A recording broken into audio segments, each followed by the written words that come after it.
As I mentioned a moment ago, the official pamphlets outlining the cases for and against a voice to Parliament have been released online.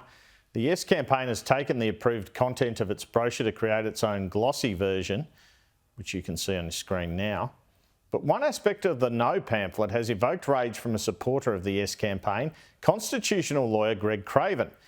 It has to do with this line in the No pamphlet, where it quotes Greg Craven as saying, and I quote, "I think the voice is fatally flawed because what it does is retain the full range of review of executive action.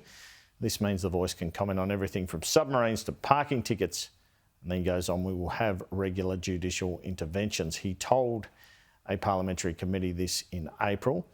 Greg Craven today, though, is furious about his mention in the pamphlet, and he joined me a short time ago.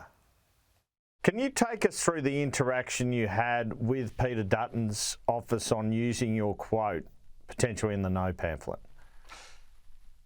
Well, look, a couple of months ago, I had a few friends saying, look, we think that they're going to use you, and that's problematic because obviously you're in favour.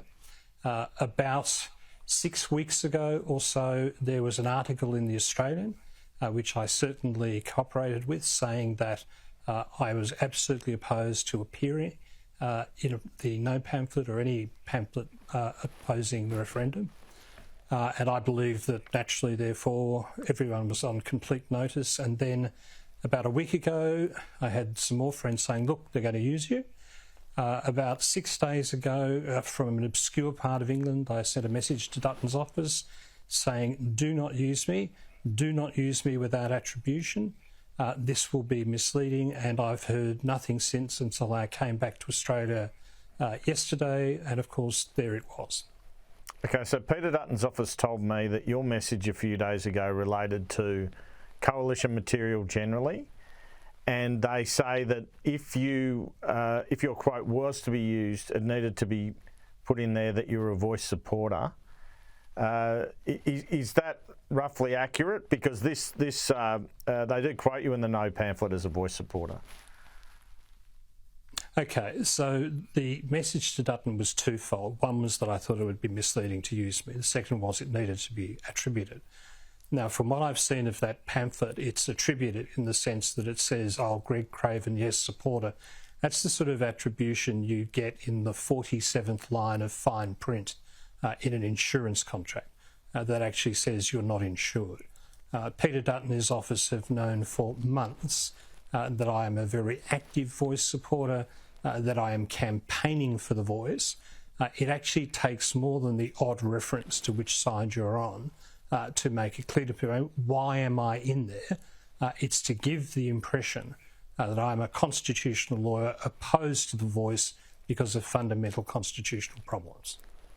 All right, let me ask you about the quote they've used. I think you said, I believe, to a parliamentary committee in April, I think it's fatally flawed because what it does is retain the full range of review of executive action. This means the voice can comment on everything from submarines to parking tickets. We will have regular judicial intervention. Why did you say this? Do you still believe in this? Because you have to be able to, in this situation, to do two things at the one time. You have to be able to read a constitution and chew gum. So I've basically had three propositions that I put through this whole debate. Proposition one, head proposition, I am absolutely in favour of this as a matter of constitutional justice. Proposition two, I would like to argue about the drafting because I'm a constitutional lawyer and I think it could be better. Proposition three, okay, we're sticking with the original drafting, while I'm going to stick with the fundamental principle of constitutional justice. At the end of the day, you don't write constitutions with commas. You write them towards the fundamental constitutional idea. And I am still, and always have been, absolutely in favour of that proposition. Do you believe, though, that the voice can or will comment on parking tickets? Look, I think the voice potentially has a great width on what it would comment.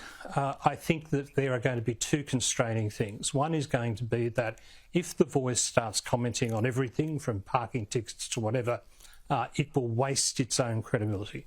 And that will put it in a difficult position and gradually it will lose its confidence. It will lose the confidence of the Australian people and Parliament. I think the second thing is that it is possible to legislate within the envelope of what the constitutional amendment says. And I have never shied away from the fact there's going to have to be very, very careful legislation to make sure that the voice does not exceed its position. So, yeah, yes, it's a challenge, but that challenge is going to have to be met both by the voice itself and by people who do statutory and constitutional drafting. Now, in terms of the no pamphlet, it's been reported you're going to complain to the AEC. Is that right? Do you think you'd have any grounds to have what you actually said removed? I think as a matter of principle that I should complain to the AAC. I think that the pamphlet is misleading and to that extent it has the potential to deceive about the arguments. Do I think the AEC will be capable of doing anything? I doubt it, but I believe that these things should be placed on record in the same way as my opposition to the use of my comments has been on record for over a month. Are you surprised that you didn't receive any response from the opposition in relation to that? Can you say who you contacted in Peter Dutton's office? Look, I don't think it's fair to single out individuals in Peter Dutton's office. I was surprised because, as I say, it was sent 6 days ago. We live in the age of texts and emails. I would have thought that anyone on the no side of the argument would have thought, apart from anything else, this is a bit embarrassing. We don't want part of our, quotes, constitutional talent to suddenly turn up and say, well, actually, I meant exactly the opposite thing. So, yeah, I thought that I would get a response, but clearly not. And the way the poll numbers are at the moment, do you expect the referendum to go down?